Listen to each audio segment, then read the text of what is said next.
Well, Bruce, 9th edition's upon us, mate. New edition. What do you reckon? Do I still get to kick the head off stinking humies? Well, of course you do, mate. It's 41st millennium. There's only war.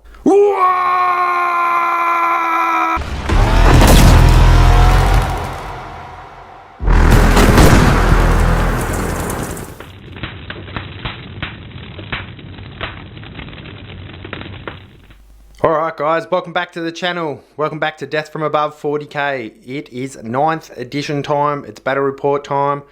Super pumped. Not as pumped as Bruce the Ork, but hey, that's just how it goes. So, me and Jakey boy are back at it again. We're putting together another battle report. We thought it'd be fun in the new edition to go like some old rivalry. We were looking at the 2nd edition box art, because I've got it here in the old studio, and he's like, mate, Blood Angels versus Orks. And I was like, mate, alright, let's do it. So, we've put together these two lists at 1500 points. We put things in them that we thought would work well with some of the new rules we've been looking at, like things like monstrous creatures and vehicles, being able to shoot in combat and all that sort of jazz. So we've kind of gotten along that, and you know, from what I can read in the rules, you know, heavy weapons are more reliable on moving vehicles and all that sort of stuff and things like that. So it'll be interesting to see how it all sort of pans out. All the codexes and stuff are still the same at the moment. So as far as like a lot of the stratagems go, that'll be the same. But that's okay. So we'll break it down, because Jakey boy's going to run the Orks, and I'm going to run my Blood Angels, because as you know on this channel, no one touches my Blood Angels. It's just how it is. So I'll go through the list. Alright, what do we got starting off? So at the front, we got a Smash Captain. He's got the Death Visions of Sanguinius, he's got the Hammer, he's got the Shield, he's got the Angel's Wings, and the Warlord trait I've given him is the one that buffs him so that he's got a 5-up, feel no pain with the reroll 1s. I just think it's a little bit better, so he'll get in there. He's the Warlord, he'll do his jazz. Then we've got Mephiston. He's going to have Wings of Sanguinius, the Quickening, and Shield of Sanguinius. They'll be his psychic powers. Then behind him, here we got the Librarian Dreadnought. He'll have the same powers. He'll have Wings of Sanguinius and the Quickening, just because they're good universal powers for these guys, you know, and whichever one gets closer to combat, that'll work out well. Over here, Sangry Priest, you know what he does, revives people, makes people stronger, all that sort of jazz. They're the 4 HQs. Then in troops, we got 1, 2, 3 5-man units of intercessors with auto bolt rifles and power fists on the sergeant. In my opinion, best troops you can take for Blood Angels at the moment. But with those new assault intercessors getting around, I'm just, I don't know, we'll just see how we go. Alright, then the rest of the army is pretty much elites. I think we got like 5 elite slots or something silly like that. So, we've got the banner on the Sangry Ancient. He's got a sword. It is going to be the banner of sacrifice. So that's 2 relics and also the Death Visions on this guy. So I've got 9 command points and I've spent 2 at the start of the battle. So I'll be starting the battle with 7. Look at me, I can do good maths. So he's there. Then we've got 10-man unit of Death Company. They've all got bolt guns. 5 have got chainswords, 5 have got power axes. Pretty straightforward. I think it's a good all-round way of running them. Cheap, cheerful. Then at the back we got 1, 2 Furioso Dreadnoughts. I really want to see what these guys can do because of being able to shoot in combat. Their weapons are auto-hitting. So 3d6 auto-hitting plus them punching things. I'm keen for days to see how that goes. That's I'm just in the midst of repainting these guys to bring them up to the level of the rest of these guys. And depending on how they go today, possibly adding a 3rd one. Then in the middle here, we got the big lad. He's got the plasma because, as far as I can tell now, vehicles don't suffer moving and shooting with heavy weapons, which is pretty good. It says infantry in the rules as far as I can read. Correct me if I'm wrong, but that's what it says at this current point. So that brings me to 1500 points of lots of close quarters, choppy goodness. There's no heavy support or long range firepower. This is just all get stuck in kind of gear. So I'll see how that fares out against the Orks.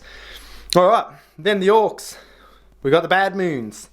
So, same thing again, because we were interested in the vehicles. There's a lot of vehicles and little choppy robots and, you know, bits and bobs. So, here we got Gitbanger on his war track. He's got best armor teeth can buy and cyborg body as his relic. It's how he's always run. It's the way to go. Behind him, Bruce. He's back. He's got his power claw and his custom shooter. They're the two HQs.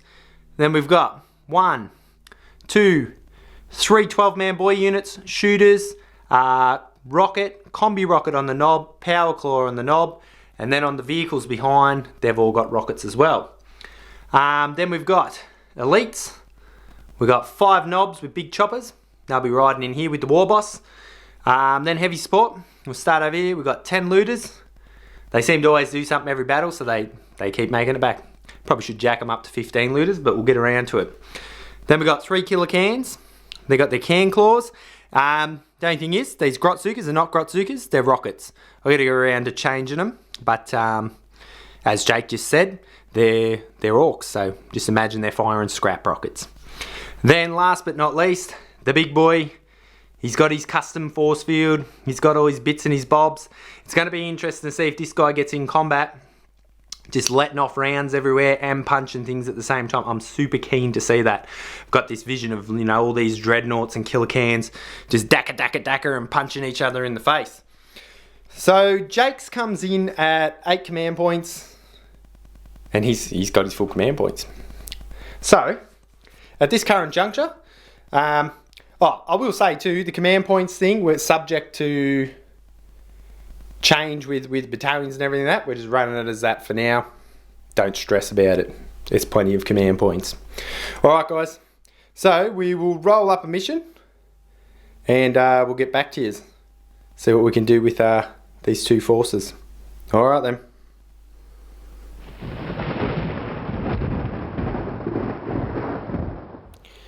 Alright guys, we've got our battlefield set up and we've got a bit going on here. So, for the simplicity of learning rules and having a bit of fun, the mission will just be simply kill points. So we'll still be using our command phase to, you know, regain command points, all that jazz. But for the simplicity of it's just per unit you kill is 1 victory point, and obviously you have your warlord as well.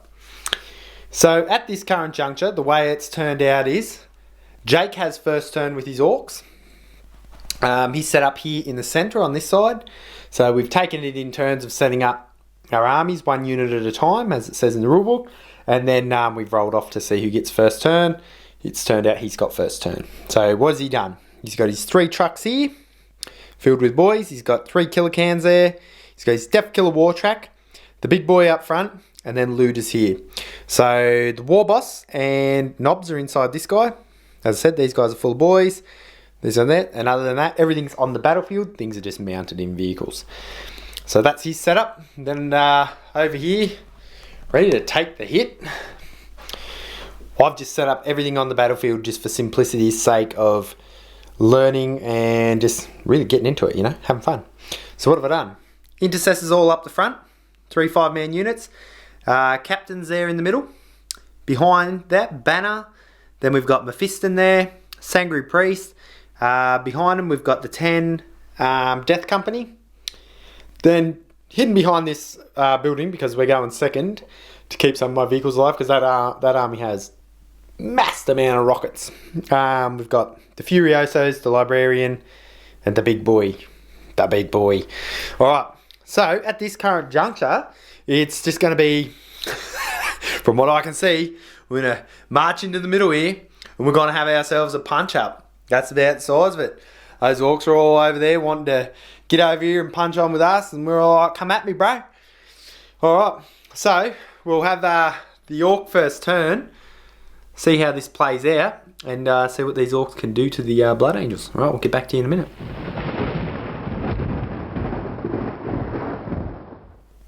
Alright guys, end of Ork turn 1. Pretty straightforward, so you know, movement and shooting hasn't changed a great deal. Moving over terrain and stuff like that has changed a little bit, but none of that happened like in this phase. So pretty much the big guy moved forward and took up this center laneway here, overlooking these guys. The killer cans ran up behind. The trucks sort of just maneuvered around, and the big boss stayed here, and these guys stayed still. Shooting wise, this big lad tried to shoot into this front unit here. Did absolutely nothing. The killer cans fired off some rockets and managed to kill one of the guys in that front unit. These guys then shot off some rockets and were unsuccessful. But then this unit here split fired, one little bit been able to see down this side, shot into that unit and didn't do anything.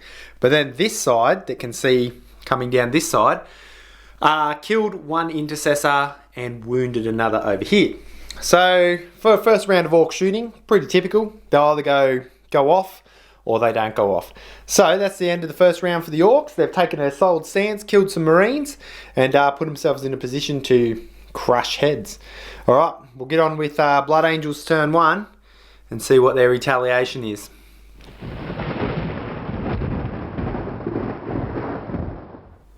Alright guys, end of Blood Angels turn 1. It was pretty hectic. One quick mention that I didn't mention at the start of the Orc turn. So obviously in the command phase for the Orcs, they scored an extra command point, putting them up to 9 because they haven't spent any. And I went from 7 to 8 because I haven't spent any yet either. So none of us have spent any command points in the first round. So we both benefited from gathering an extra one. Right. So Blood Angels, movement phase. These guys ran up to here. These guys ran to here. The other unit of intercessors ran to here. This guy sort of jumped in the center, give them all the feel no pain. As you can see, there's a big bunch of Mephiston, the Warlord, and all the Death Company in here. Dreadnoughts, this guy simply moved around because he's got a movement of 9.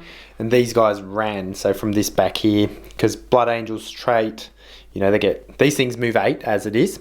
And then they get +1 to their run with with their advance roll. So I think they averaged about a 13-inch movement each. And then this guy just simply moved around here, try and put a shield on this guy, didn't work. Alright. Psychic powers, Mephiston got off wings and he also got off the quickening.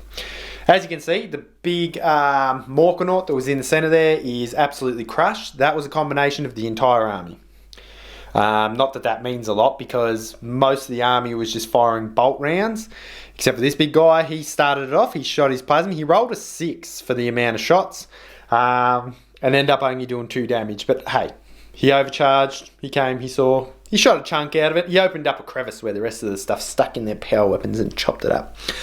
Alright, then these guys all charged in. The Death Company didn't even get to attack because Mephiston went first. He claimed 10 wounds off it and it was already down 4 from like bolter fire and plasma fire. And then obviously the Smash Captain ran in there and just crunched the rest out. All the guys got out safely and they're back, so they're not in combat range. And obviously we didn't consolidate into them because that would just give them a free round of fucking chopping into our heads, and nobody needs ginormous axes to the head, you know, for free. So at the end of that turn, because we killed the Morkonaut, end of battle round 1, Blood Angels are on 1 point, Orcs are on 0. Alright, we'll get back to you and see what they can do in their turn. And see if any of these vehicles can finally get to shooting in combat. Alright, so that's all I'm here for. Alright, lads.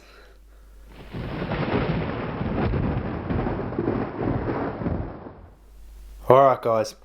End of Orc turn 2. So, carnage has ensued.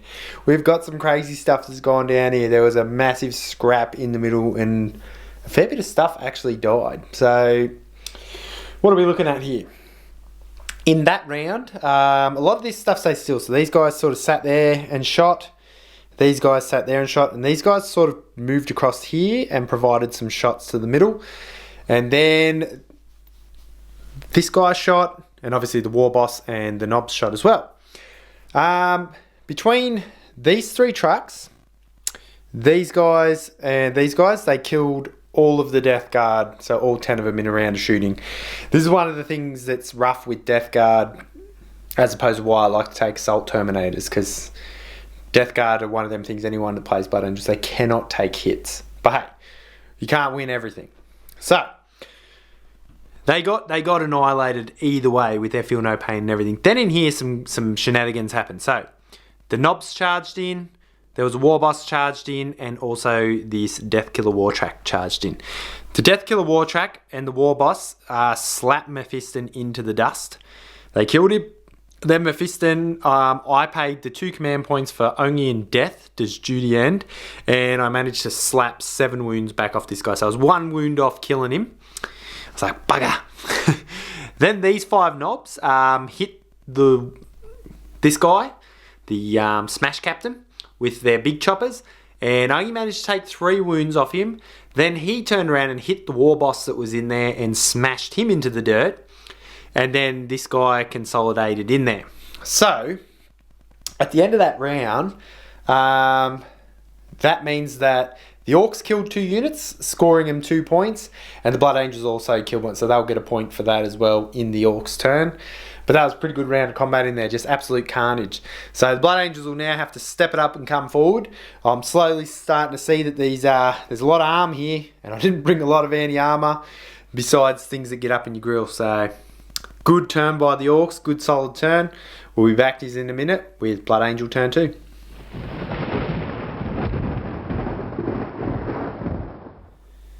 Alright guys, at the end of this Blood Angels turn 2, there's been absolute carnage. The Blood Angels definitely turned it up and cut some stuff down.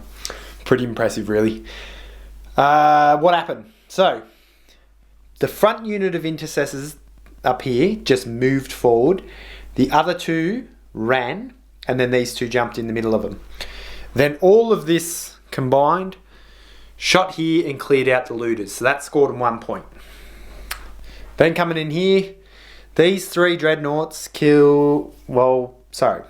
slow it down. These 2 dreadnoughts killed the knobs.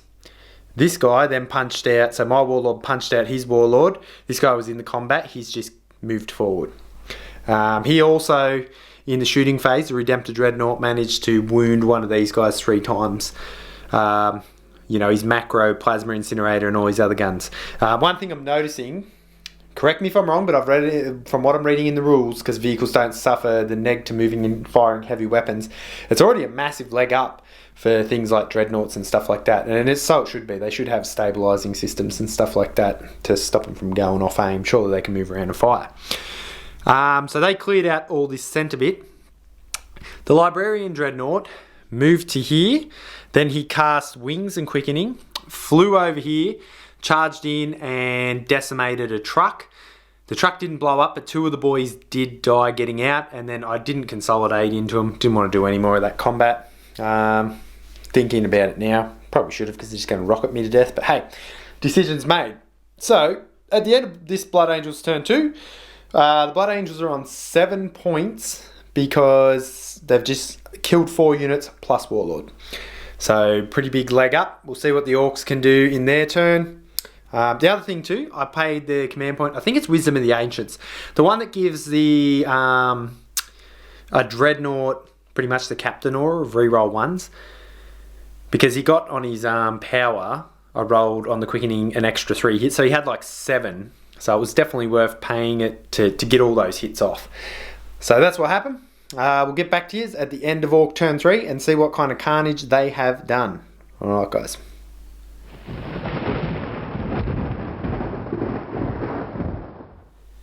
Alright guys, end of Ork turn 3.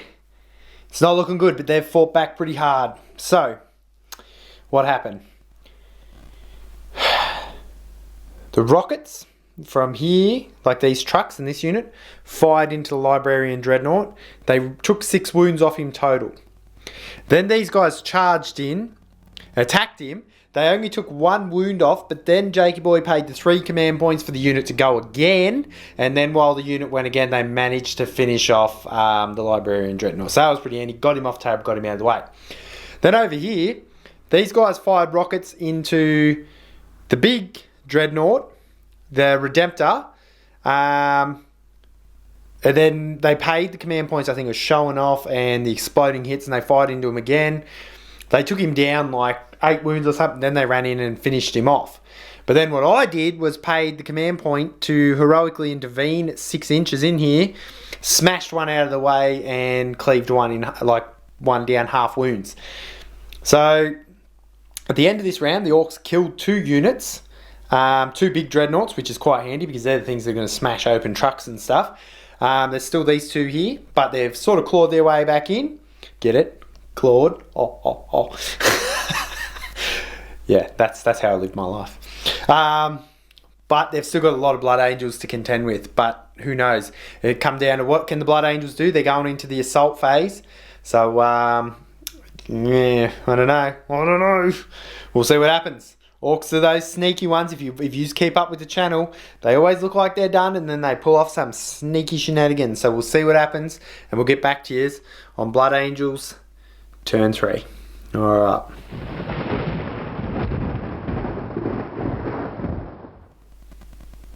Alright guys, end of Blood Angels turn 3, and it was an absolute carnage-fueled crazy time. Alright, let's have a look at what happened. These intercessor units here moved up forward. These ones moved across here over the barricade with this guy and this guy. The Sangria Ancient resurrected one, and then I paid the command point also to heal him just to get the unit back to full strength. Then this Furioso Dreadnought ran over here, and with his auto-hitting guns, because he's got a frag cannon and a heavy flamer on both of these, just annihilated the squad that was here. Then this one fired his frag cannon into the truck. Then he ran in and punched the truck. Truck blew up. 2 of the guys died. This guy ran in and punched this truck and took 8 wounds off it. Then over here, all this stuff here, this guy was already in combat, but then all these guys charged in and they finished off the killer cans. It was mainly this squad here with the Power Fist, and this guy here finished off the killer cans. So at the end of that round, that was like, what's that? A truck, and the other guys, it's another 2 points for the Blood Angels, putting them on 9 points, and the Orks are trailing on 4. All the Orks have left is the boys that are in this truck and these boys here. So it's looking real grim, but Jake said he wants to go on, and I don't know, it's looking real bad, but hey, I'm not going to deny a bloke that wants to fight on. I think it's fucking fantastic. So let's see what these Orks can do. They're not going down without a fight. Let's kill some bloody Blood Angels. Kick their heads in, blow them out of their socks, and just generally make them wish they never came today. Alright, let's do it.